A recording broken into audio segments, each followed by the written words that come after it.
ദുരാലോചന ചെയ്തു. സ്തോത്രം. എന്ന് പറഞ്ഞാൽ സഹോദരന് യോസെഫിനെതിരായി ചെയ്തത് മുഴുവൻ ആർക്കെതിരായിട്ടാ? ദൈവത്തിനും ദൈവത്തിന്റെ വാഗ്ദത്തത്തിനും എതിരാ. ദൈവമക്കളെ, ഞാൻ നിങ്ങളും പ്രതികരിക്കാൻ പോകണ്ട. ദൈവം എന്നെ നിങ്ങളെ ഒരു കാര്യം ഏൽപ്പിച്ചിട്ടുണ്ടെങ്കിൽ, ഒരു നിയോഗം തന്നിട്ടുണ്ടെങ്കിൽ, ഒരു വെളിപ്പാട് തന്നിട്ടുണ്ടെങ്കിൽ, ഒരു ദർശനം തന്നിട്ടുണ്ടെങ്കിൽ, ഒരു സ്വപ്നം തന്നിട്ടുണ്ടെങ്കിൽ, ഒരു അരുളപ്പാട് തന്നിട്ടുണ്ടെങ്കിൽ അതിനകത്താണ് ഞാനും നിങ്ങളും.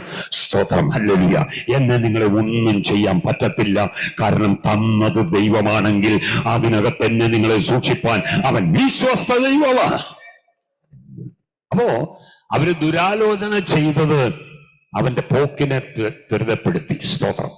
ആമേൻ. ദൈവത്തിന്റെ പദ്ധതികൾ പിന്നീട് നമുക്കറിയാം. ഇങ്ങോട്ട് ഇസ്മായിലിലെ കച്ചവടക്കാർ വന്നു. സ്തോത്രം. അവന്റെ സ്വപ്ന നിവൃത്തിയിലേക്കുള്ള യാത്രയത്. Praise God. ഹല്ലേലൂയ.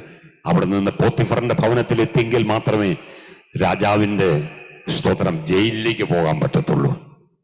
സ്തോത്രം. അവിടെ വരെ എത്തിച്ചു. സ്തോത്രം. ലോകം അവിടം വരെ അവനെ എത്തിച്ചു. പക്ഷെ അവിടെ നിന്ന് കൊട്ടാരത്തിലേക്ക് കൊണ്ടുപോയത് ദൈവമാണ്. പക്ഷെ ആരും അറിയാതെ യോസെഫിനോട് ചോദിച്ചാൽ പറയും, സ്തോത്രം, സഹോദരന്മാരെന്നെ പൊട്ടക്കുടിയിലിട്ട നിമിഷം മുതൽ ഞാൻ ആ സാന്നിധ്യം അറിഞ്ഞവന്.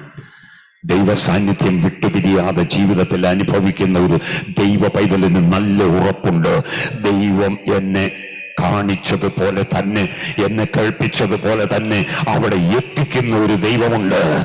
ആ സാന്നിധ്യം എന്നെ വിട്ടുമാറത്തില്ല. ആ സാന്നിധ്യം ഞാൻ നഷ്ടപ്പെടുത്തത്തില്ല. എത്ര പേർ തീരുമാനിക്കും കരമുയർത്തുന്ന ദൈവത്തിന് സ്തോത്രം ചെയ്യാം.